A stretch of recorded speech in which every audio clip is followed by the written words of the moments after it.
Good morning friends, welcome to Pravas study classes. आज जो है हम हिंदी साहित्य का एक और महत्वपूर्ण अंश जिसे भक्ति काल कहते हैं उसके आज हम वन लाइनर जो क्वेश्चंस हैं वो डिस्कस करेंगे।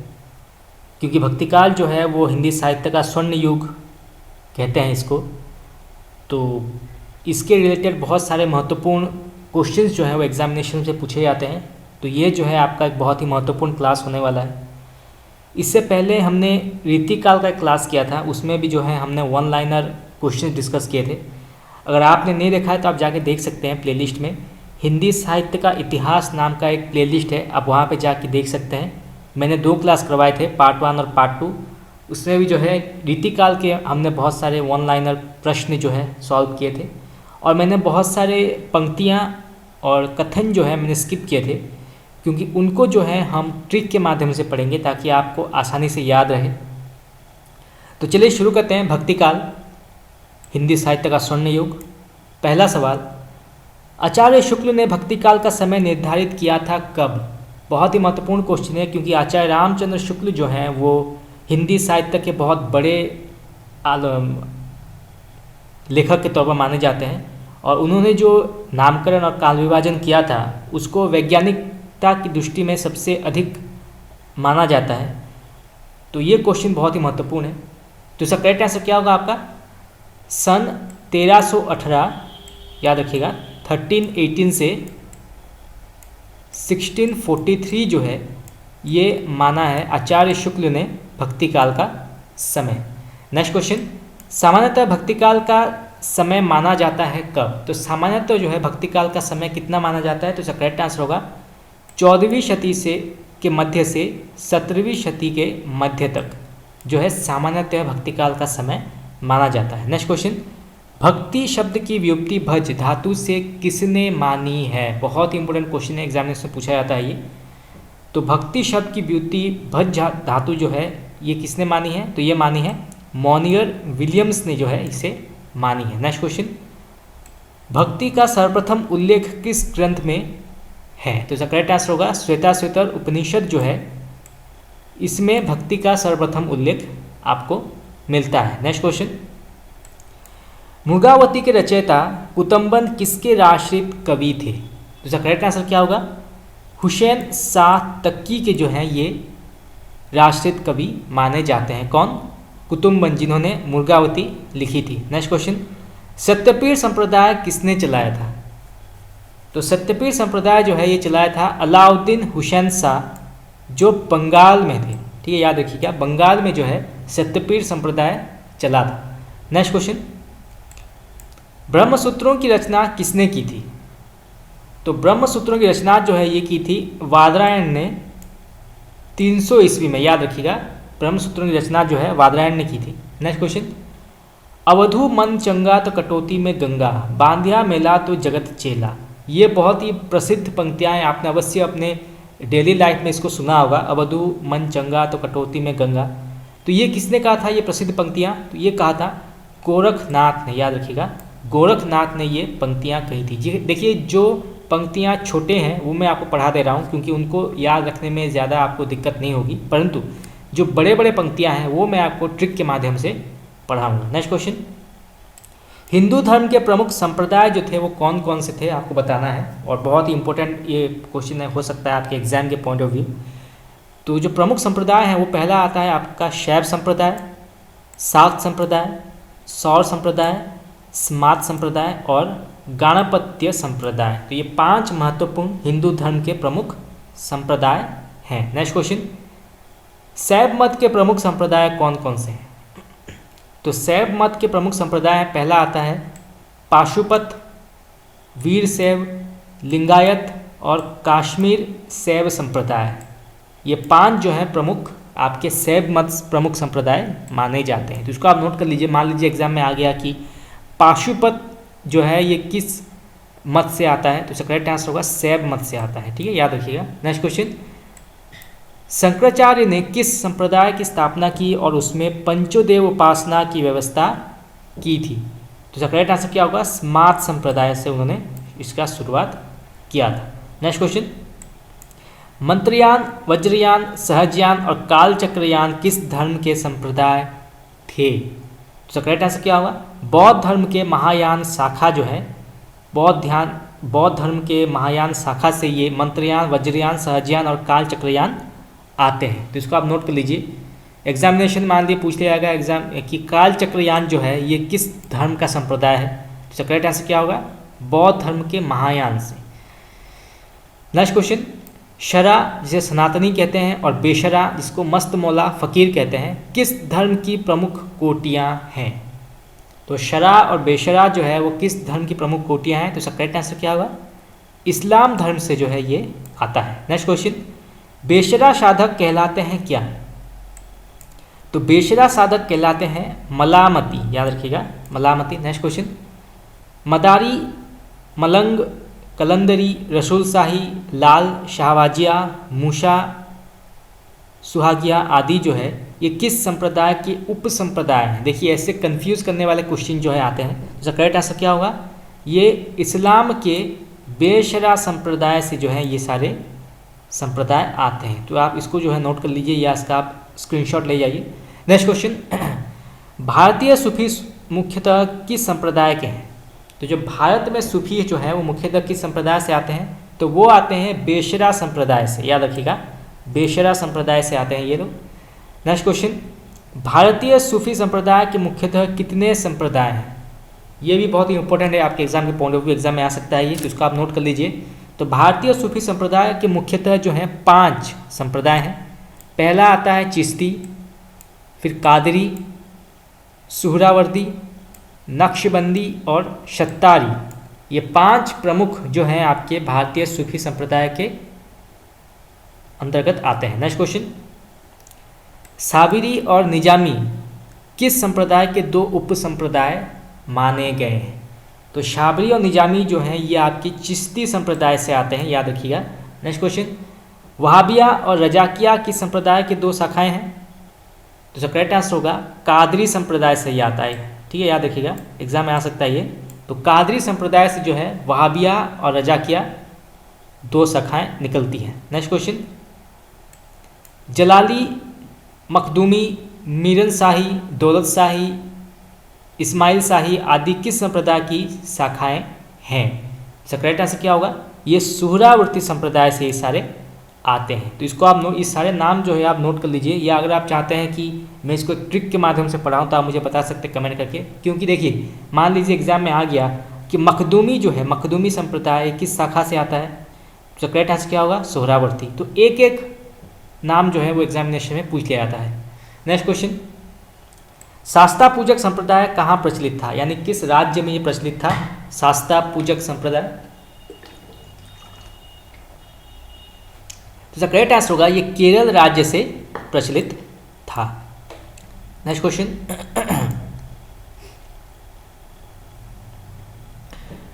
धर्म ठाकुर, सहजिया, बाउल, सत्यपीर, कर्ता भाजा संप्रदाय कहाँ प्रचलित थे?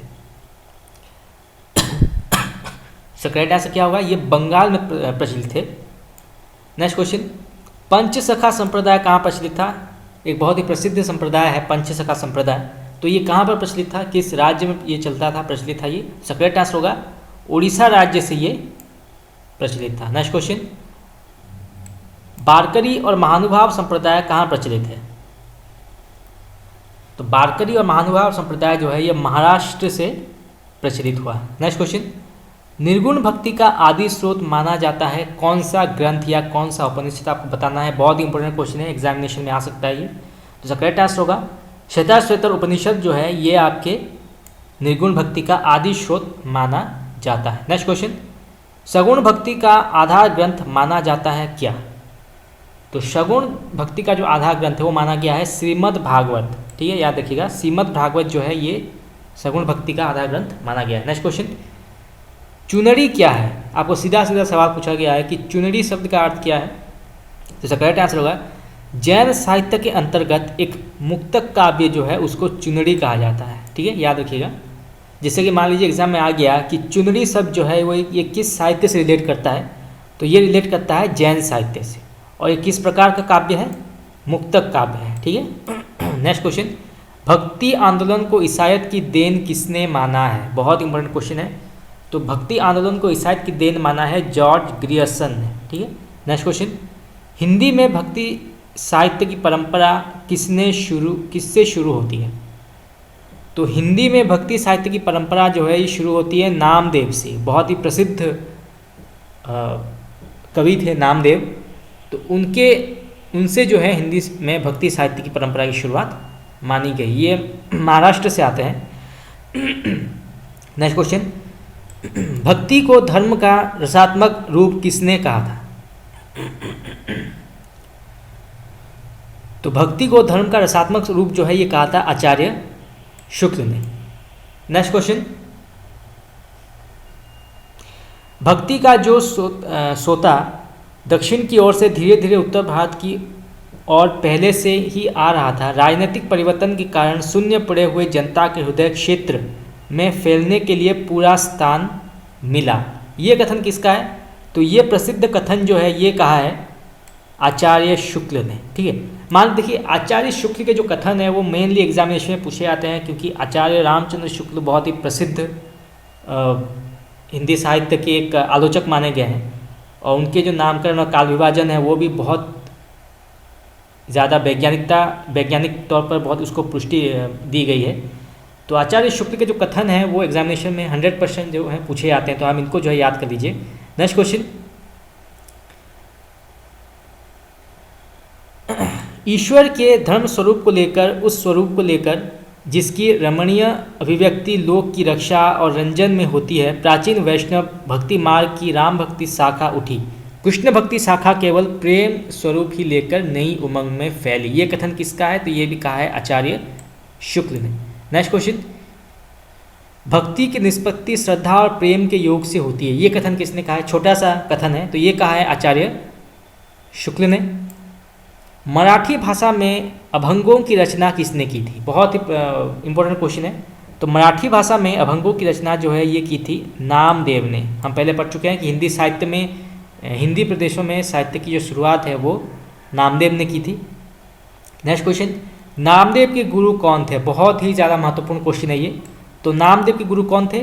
विसोबा खेचर। याद रखिएगा, विसोबा खेचर जो थे ये नामदेव के गुरु माने जाते हैं। इसको आप नोट कर लीजिए, ऐसा स्क्रीनशॉट ले जाइए। और यहाँ जो है नीचे नामदेव के महत्वपूर्ण पंक्तियाँ दी गई हैं। ये जो है हम ट्रिक के माध्यम से पढ़ेंगे, क्योंकि ऐसे ही पढ़ लेंगे तो आपको याद नहीं रहेगा।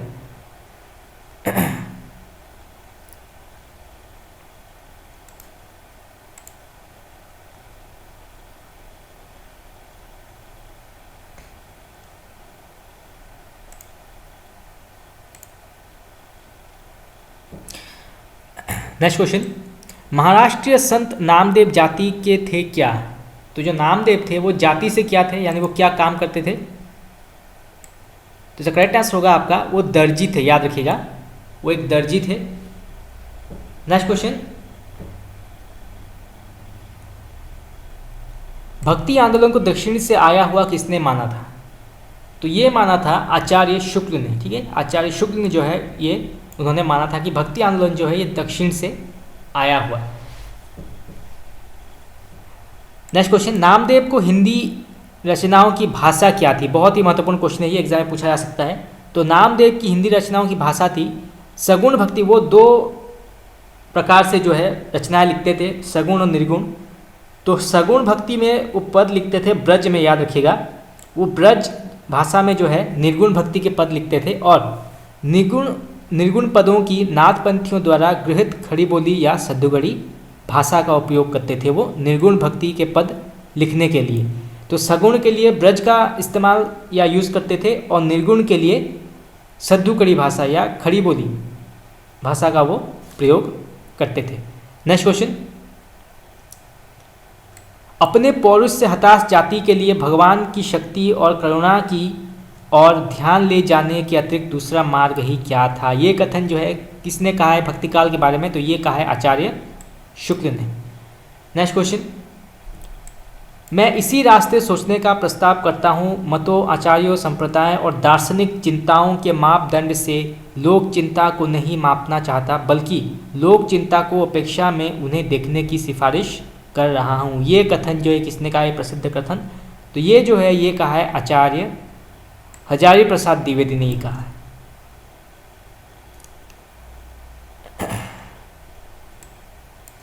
चलिए ये कथन जो हम बाद में पढ़ेंगे, इसको ट्रिक के माध्यम से पढ़ेंगे क्योंकि ज़्यादा समय लगेगा ये।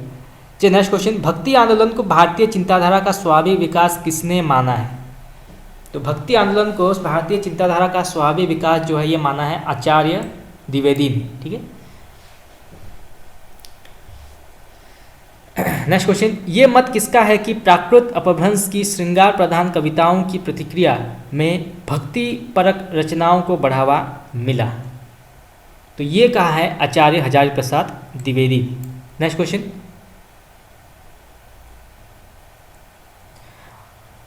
अत्यधिक प्राकृत केंद्रित कविता की प्रतिक्रिया का अवसान सहज भगवत प्रेम हुआ, संतों और सगुण मार्गी भक्तों ने नए रस बोध को बढ़ावा दिया। ये कथन किसका है? तो ये भी कहा है आचार्य हजारी प्रसाद द्विवेदी ने। इसको हम बढ़िया से ट्रिक के माध्यम से पढ़ेंगे। ऐसे ही मैं आपको यह कथन थोड़ा सा दिखा दे रहा हूँ कि कितने प्रकार के कथन जो है वो हिंदी साहित्य में प्रसिद्ध हैं।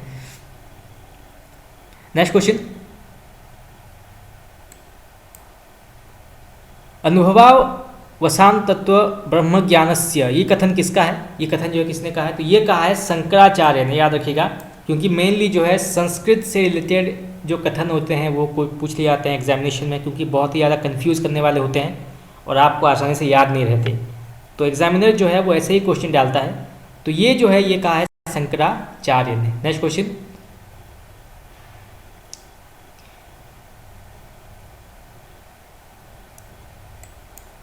संत मत में किस पंथ या संप्रदाय में तंत्र साधना का प्रभाव रहा है?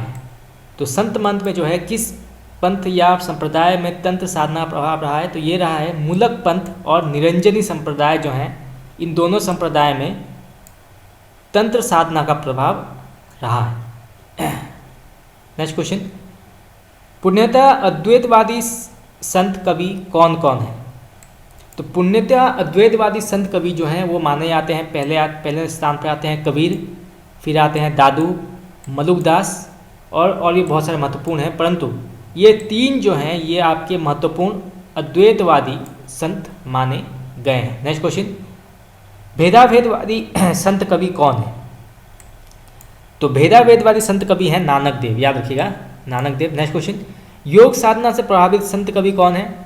तो करेक्ट आंसर होगा, पहले आते हैं, हम सब जानते हैं, कबीरदास, फिर सुंदरदास और फिर हरिदास निरंजनी। ये तीन जो हैं ये महत्वपूर्ण योग साधना के से प्रभावित संत कवि माने गए हैं। नेक्स्ट क्वेश्चन, योग साधना से अप्रभावित संत कवि कौन कौन है? तो जो योग साधना से प्रभावित नहीं थे वो कौन कौन है आपको बताना है। तो इसका करेक्ट आंसर क्या होगा? पहले स्थान पे आते हैं दादू, नानक, रैदास जो मित्र थे कबीरदास के, जंभनाथ, सिंगा, भीषण, रज्जब, बावरी साहब, मुलकदास और बाबा लाल। ये जो हैं ये आपके योग साधना से अप्रभावित थे। अप्रभावित कौन थे? हम पहले पढ़ चुके हैं, कबीर, सुंदर और हरिदास निरंजनी। तो मानने वालों की संख्या जो है बहुत कम है और ना मानने वालों की संख्या अधिक है। ठीक है, तो उसके हिसाब से आप याद रखिएगा। परंतु अगर आप चाहते हैं कि मैं इसको ट्रिक के माध्यम से पढ़ाऊँ तो आप मुझे बता सकते हैं कमेंट करके। नेक्स्ट क्वेश्चन, किन संत कवियों की रचनाओं में सगुण तत्व के भी दर्शन होते हैं? तो किन संत कवियों की रचनाओं से सगुण तत्व के भी दर्शन होते हैं? तो ये पहले आते हैं आपके कबीर, रैदास और मलुकदास। ये तीन जो हैं ये प्रमुख संत कवि हैं जिनके रचनाओं में सगुण तत्व भी थोड़े थोड़े से हम देखने को पाते हैं। नेक्स्ट क्वेश्चन, सूफी साधना के अनुसार मनुष्य के कितने विभाग होते हैं आपको बताना है। बहुत ही इंपॉर्टेंट क्वेश्चन है, एग्जामिनेशन में 100% पूछा जाता है। वो जो आपके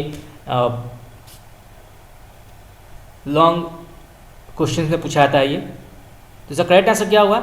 इसके 4 भाग हैं, याद रखिएगा। सूफी साधना के अनुसार मनुष्य के 4 भाग हैं। पहला आता है नफस, जिसे इंद्रिय कहते हैं। फिर आता है अक्ल, जिसे बुद्धि या माया कहते हैं।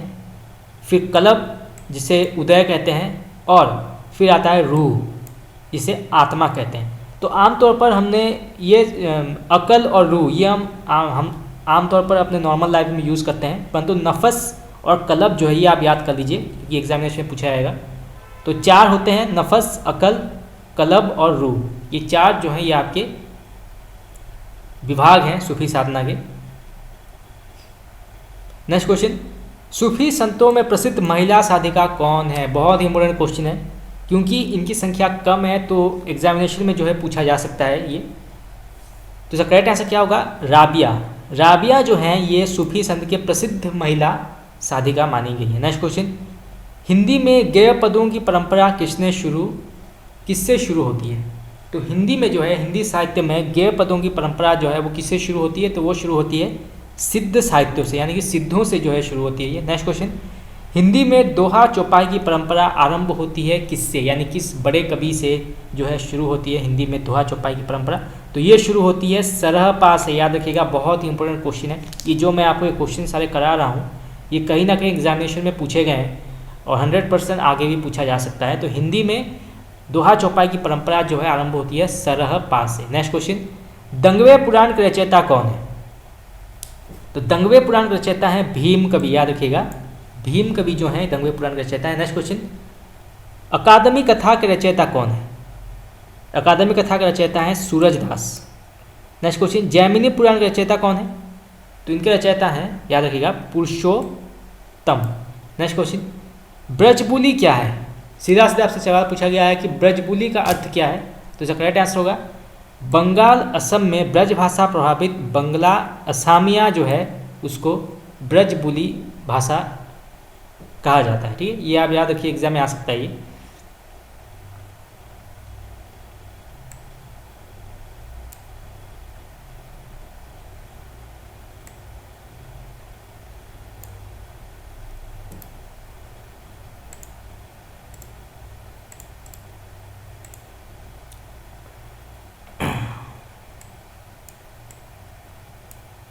नेक्स्ट क्वेश्चन, रामानंद के शिष्य कौन कौन थे? बहुत ही इंपॉर्टेंट क्वेश्चन एग्जाम में पूछा जाता है ये।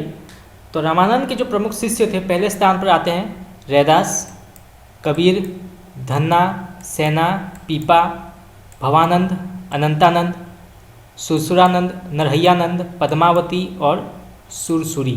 तो ये जो हैं आपके प्रमुख रामानंद के शिष्य हैं। और एग्जामिनेशन में आपको ये नहीं पूछा जाएगा कि कबीर जो हैं वो किस के शिष्य हैं, क्योंकि हम सब जानते हैं और नॉर्मल सा क्वेश्चन है कि कबीर के जो गुरु हैं वो रामानंद हैं। आपको क्वेश्चन ये पूछा जा सकता है कि पद्मावती के गुरु कौन है, या फिर पूछ जाएगा कि अनंतानंद के गुरु कौन है, या फिर पूछा जाएगा कि भगवानंद के गुरु कौन है।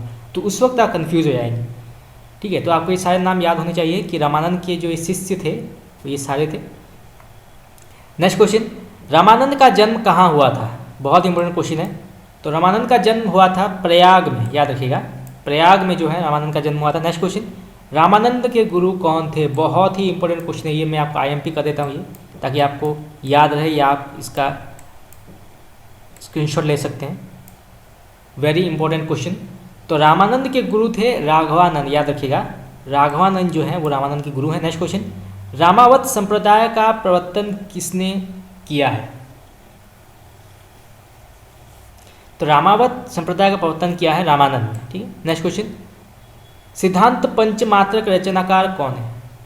तो सिद्धांत पंचमात्र के रचनाकार हैं राघवानंद। नेक्स्ट क्वेश्चन, रामावत संप्रदाय और श्री संप्रदाय के प्रमुख भेद आपको बताने हैं कि रामावत संप्रदाय और श्री संप्रदाय में क्या भेद है। तो भेद ये है कि श्री संप्रदाय के आराध्य नारायण हैं। याद रखिएगा, श्री संप्रदाय जो है उसके आराध्य या ईश्वर जो है वो नारायण को मानते हैं, जबकि जो रामावत संप्रदाय है इसके आराध्य जो है सीताराम है। ठीक है, तो डिफरेंस ये है कि श्री संप्रदाय जो है नारायण को अपना आराध्य मानते हैं और रामावत संप्रदाय जो है वो सीताराम को अपना आराध्य मानते हैं। नेक्स्ट क्वेश्चन, भक्तमाल के रचयिता कौन है? ये तो मतलब कई कॉम्पिटेटिव एग्जाम में ये क्वेश्चन आया है। तो भक्तमाल के रचयिता है नाभादास। याद रखिएगा, नाभादास। नेक्स्ट क्वेश्चन, कबीर परिचयी के रचयिता कौन है? कबीर परिचय के रचयिता है अनंत दास। याद रखिएगा, अनंत दास। नेक्स्ट क्वेश्चन, कबीर किस शासक के समकालीन थे? तो कबीर जो थे ये समकालीन थे सिकंदर लोदी के। जब लोदी डायनेस्टी या लोदी साम्राज्य दिल्ली में था तो उस वक्त के शासक थे सिकंदर लोदी। ठीक है, तो उनके समकालीन थे कबीर। नेक्स्ट क्वेश्चन, कबीर के गुरु कौन थे? तो बहुत ही ईजी क्वेश्चन है। तो कबीर के गुरु थे रामानंद। ठीक है, नेक्स्ट क्वेश्चन, मुसलमानों के अनुसार कबीर के गुरु कौन थे? तो मुसलमानों के अनुसार कबीर के गुरु थे सूफी फ़कीर शेख तक्की। ये याद रखिएगा, बहुत इंपॉर्टेंट क्वेश्चन है, एग्जाम में आ सकता है ये। तो सूफी फ़कीर शेख तक्की जो हैं ये कबीर के गुरु थे मुसलमानों के अनुसार। नेक्स्ट क्वेश्चन, ये कथन है, प्रसिद्ध कथन है, इसमें कोई संदेह नहीं कि कबीर ने ठीक मौके पर जनता के उस बड़े भाग को संभाला जो नाथपंथियों के प्रभाव से प्रेम भाव और भक्ति रस से शून्य शुक पड़ता जा रहा था। कबीर के संदर्भ में ये कथन किसने कहा है? तो ये कहा है आचार्य शुक्ल ने। नेक्स्ट क्वेश्चन, नेक्स्ट कथन, भाषा बहुत परिष्कृत और परिमार्जित ना होने पर भी कबीर की उक्तियों में कहीं कहीं विलक्षण प्रभाव और चमत्कार है, प्रतिभा उनमें प्रखर थी, इसमें संदेह नहीं। ये कथन किसका है? ये भी जो है आचार्य शुक्ल ने कहा है। देखिए, कबीर दास जो थे उनकी भाषा बहुत ही ज़्यादा शुद्ध और परिष्कृत नहीं थी, इसलिए उनको बहुत से आलोचना का सामना भी करना पड़ा। परंतु प्रतिभा की नज़र से देखा जाए तो भक्ति काल के निर्गुण पंथ के उनसे बड़ा कवि जो है वो हुआ नहीं। तो आचार्य शुक्ल ने बहुत प्रशंसा की है आज कबीर दास की। नेक्स्ट क्वेश्चन, कबीर का जन्म कहाँ हुआ था? तो ये हुआ था काशी में। याद रखिएगा, काशी में हुआ था कबीर का जन्म। अगर आपने हिंदी साहित्य पढ़ा हुआ तो एक रचना है कबीरा खड़ा बाजार में, आप बहुत ही प्रसिद्ध एक नाटक है, तो आपने अगर पढ़ा होगा तो उसमें जो है कबीर दास की पूरी ज़िंदगी जो है या उनका पूरा जीवन जो है दिखाया गया है, किस प्रकार से उन्होंने पीड़ा सहे, किस प्रकार से भेदभाव का सामना उन्हें करना पड़ा, किस प्रकार से वो अंधविश्वास और ये सब जो अराजकता फैल रहा था समाज में उसका विरोध करते थे। तो बहुत बढ़िया एक रचना है। अगर आप चाहते हैं कि वो आपको मैं पढ़ाऊँ तो आप मुझे बता सकते हैं कमेंट करके, आपको बहुत पसंद आएगा और एग्जामिनेशन में ये पूछा जाता है ये। नेक्स्ट क्वेश्चन, कबीर को बाणी का डिक्टेटर किसने कहा है? ये तो आप नोट कर लीजिए, 100% क्वेश्चन आता है, ये बहुत ही प्रसिद्ध क्वेश्चन है। तो कबीर को बाणी का डिक्टेटर जो है ये कहा था हजारी प्रसाद द्विवेदी ने। नेक्स्ट क्वेश्चन, कबीर की बाणी का संग्रह बीजक कहलाता है क्या? तो ये जो है ये बीजक, ये इसके 3 भाग हैं। पहला जो है रमैनी, आपने अवश्य नाम सुना होगा, सबद और साखी, ये तीनों को मिलाकर जो है बीजक बना है। बीजक बाणी का संग्रह है, कबीर का बीजक पुस्तक या बीजक रचना बना है। तो क्या क्या उसमें सम्मिलित है? रमैनी, याद रखिएगा, सबद और साखी, ये तीनों को मिलकर बीजक बना है। रमैनी और सबद में गेय पद है, याद रखिएगा, रमैनी और सबद जो है इसमें गेय पद है, साखी दोहों में है। तो आप ऐसे डिफ्रेंशिएट कर सकते हैं, क्योंकि एग्जामिनेशन में पूछ लिया जाएगा कि रमैनी में कौन से पद हैं, या सबद में कौन से पद हैं, या साखी में कौन से पद हैं। तो रमैनी और सबद जो है इसमें गेय पद हैं और सिर्फ साखी में दोहे हैं। तो ये आप याद रखिए। साखी की भाषा जो है वो राजस्थानी है, याद रखिएगा, राजस्थानी है साखी की भाषा। पंजाबी मिली खड़ी बोली है। रमैनी और सबद जो है ब्रज भाषा में है, जिसमें कहीं कहीं पूरब बोली का भी व्यवहार है। इसीलिए कबीरदास की भाषा जो है उसको पंचमेल खिचड़ी भी कहा जाता है, क्योंकि इसमें बहुत सारे भाषाओं का मिश्रण जो है कबीर की भाषा में हम पाते हैं। यहाँ पे जो है नीचे कबीरदास की प्रसिद्ध बानियाँ हैं, तो इसको भी जो है हम ट्रिक के माध्यम से पढ़ेंगे, बहुत सारी हैं। और ये बहुत सारी पंक्तियाँ हैं जो एग्जामिनेशन में कई बार पूछे जाते हैं, तो बहुत ही इंपॉर्टेंट ये पंक्तियाँ हैं, तो इसको हम जो है ट्रिक के माध्यम से पढ़ेंगे हम।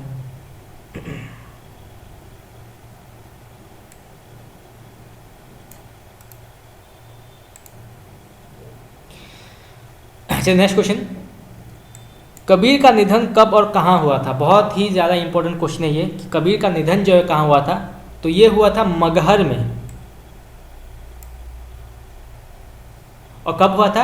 1518 में हुआ था, याद रखिएगा, 1518 मगहर में जो है कबीरदास की मृत्यु या उनका निधन हुआ था। कबीर के माता पिता के बारे में पढ़ेंगे। कबीर के माता पिता कौन थे उनके? तो उनके माता पिता का नाम है नीरू और नीमा। ठीक है, याद रखिएगा, एग्जामिनेशन पूछा जा सकता है ये। नीरू और नीमा थे। पत्नी का नाम लोई है, याद रखिएगा, पत्नी का नाम लोई है। और पुत्र और पुत्री का नाम क्या है? कमाल और कमाली। ठीक है, तो ये जो है कबीरदास की पूरी उनके फैमिली के में बताया गया है कि माता पिता का नाम नीरू नीमा थे, जो पेशे से जो है जुलाहा थे, जुलाहा का काम करते थे, और कबीर ने भी वही किया। पत्नी का नाम लुई है, और पुत्री और पुत्र का नाम जो है वो कमाल और कमाली है। नेक्स्ट क्वेश्चन,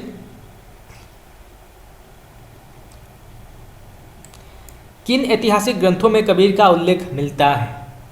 तो किन ऐतिहासिक ग्रंथों में कबीर का उल्लेख मिलता है? तो ये मिलता है आईने अकबरी और दालिस्ताने मजाहिब, ठीक है, दालिस्ताने मजाहिब और आईने अकबरी, ये दोनों जो है प्रसिद्ध ग्रंथ हैं जिसमें कबीर की बानियों का उल्लेख किया गया है। नेक्स्ट क्वेश्चन, ये छोटे से पंक्तियाँ पढ़ लेते हैं। ऐसी मेरी जाति विख्यात चमार। तो यहाँ पे देखिए चमार शब्द यूज़ किया गया है क्योंकि रैदास जो थे वो जाति से चमार थे, ठीक है। तो ये कथन किसका है? ये रैदास ने कहा, याद रखिएगा, एग्जाम से पूछा जा सकता है। नेक्स्ट क्वेश्चन, पावर जंगम कीट पतंगा पूरी रहियो हरिराई, ये पंक्ति किसकी है? तो ये भी कहा है रैदास। नेक्स्ट क्वेश्चन, गुण निर्गुण कहियत नहीं जाके, तो ये भी किसकी पंक्ति है? ये भी रैदास की। रैदास की जो है मेनली छोटे छोटे पंक्तियां हैं, तो उसको याद रखना बहुत ही आसान है। नेक्स्ट क्वेश्चन, गुरु ग्रंथ साहिब में रैदास के कितने पद मिलते हैं? बहुत इंपॉर्टेंट क्वेश्चन है। तो गुरु ग्रंथ साहिब में रैदास के कुल 40 पद मिलते हैं, याद रखिएगा, एग्जामिनेशन पूछा जा सकता है ये। नेक्स्ट क्वेश्चन, कबीर की बानियों का सबसे पुराना नमूना किस ग्रंथ में मिलता है? तो कबीर की बानियों का सबसे पुराना नमूना जो है वो मिलता है गुरु ग्रंथ साहिब में, याद रखिएगा, गुरु ग्रंथ साहिब में जो है कबीर की बानियों का सबसे पुराना उल्लेख मिलता है। फिर जो है बीजक आता है। बीजक जो है उनके एक शिष्य थे जिनका नाम है धर्मदास, उन्होंने उसको संकलन किया था, उनकी बानियों को संकलन किया था, कबीर की बानियों को।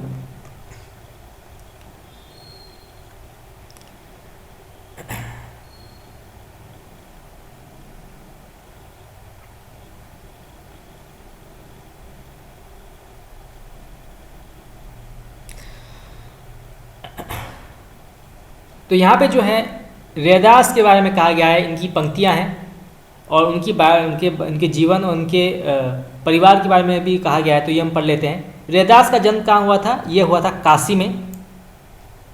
इनकी पत्नी का नाम लोना है, ठीक है, ये आप कंफ्यूज मत होइएगा। देखिए कबीरदास की पत्नी का नाम लोई है और रैदास की पत्नी का नाम लोना है, ठीक है। लौ शब्द 2 बार यूज हुआ है, तो आप कंफ्यूज मत होइएगा। नेक्स्ट क्वेश्चन, अब पढ़ेंगे नानक के बारे में, गुरु नानक। तो इनका जो जन्म है ये हुआ था तलवंडी ग्राम में, लाहौर में हुआ था इनका जन्म। इनके पिता का नाम है कालूचंद खत्री, याद रखिएगा, कालूचंद खत्री इनके पिता का नाम है। इनकी पत्नी का नाम है सुलक्षणी, ठीक है, पत्नी का नाम सुलक्षणी है। इनके पुत्रों का नाम है, पहले आते हैं श्रीचंद और फिर आते हैं लक्ष्मीचंद। इनके 2 पुत्र हैं, श्रीचंद और लक्ष्मीचंद। इनकी बहुत प्रसिद्ध रचनाएं वो हैं जपूजी, असादीवार, रहीरास, सोहिला, और ये गुरु ग्रंथ साहिब में संग्रहित हैं। ये सारे जो रचनाएं हैं ये जो है गुरु ग्रंथ साहिब में संग्रहित हैं। और इनकी माता का नाम जो है वो तृप्ता माना गया है, तो ये आप नोट कर लीजिए, एग्जाम में पूछा जा सकता है।